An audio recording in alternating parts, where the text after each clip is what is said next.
Бүгінде Саймон Левиевтің есімі көпшілікке таныс.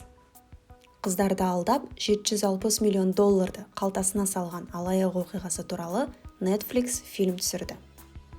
Шынайы оқиға негізіндегі деректі фильм алаяқты уақытша болса да түрмеге отырғызып қана қоймай, дүниежүзілік танымалдылық әкелді.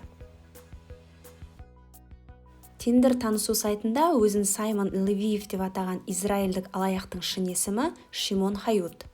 Ол өзін алмаз магнаттарының мұрагері ретінде таныстырған. Жеңіл жолмен дүниеге ие болғысы келген қыздардың өзін алдап құрығына түсірген.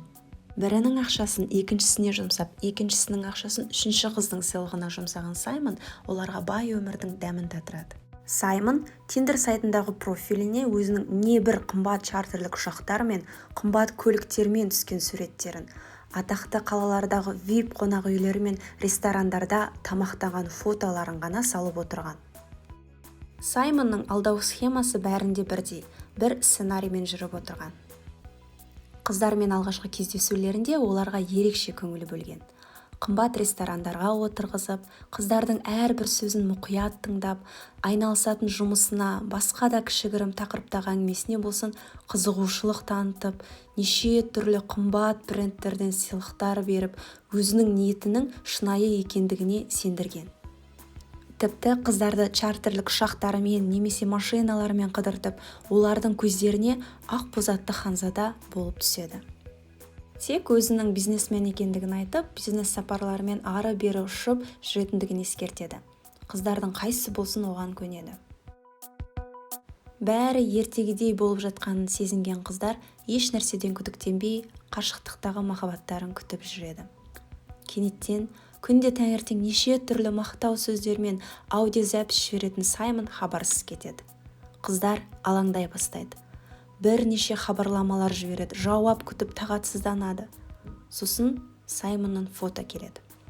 Өзінің оққағарын біреулердің ұрып кеткендігін, не болмаса атып жараланды деген сияқты мәтінде хабарлама жазады. Қыздар уайымдай түседі. Сосын Саймон қарызға аздаған сома сұрайды. Өзіне неше түрлі қымбат сыйлық сыйлаған соң, қыздар күдіктенбей сол соманы аудара салады. Біраз күннен кейін Саймон қайтарып береді. Одан кейін тағы бірнеше оқиғаларды ойлап тауып, Саймон тағы да көлемді сома сұрайды. Қыздар алдыңғыны қайтарды ғой, мұны да қайтарады деген оймен тағы да жібереді. Саймон хабарсыз кетеді.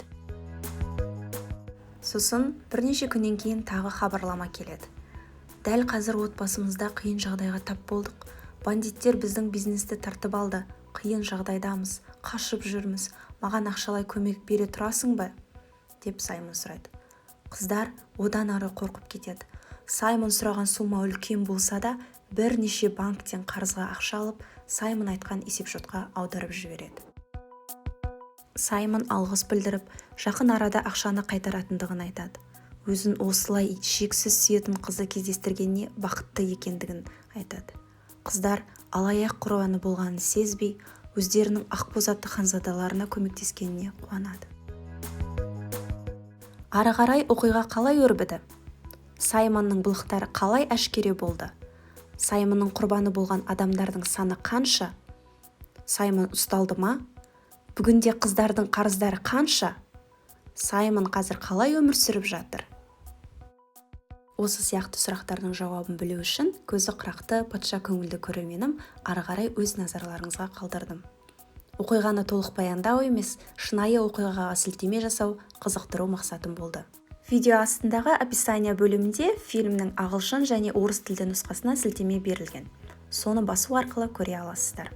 Сіздермен болған Риза English. Ризашылықтарыңызды білдіріп, қазақ тілді каналыма жазылыңыздар.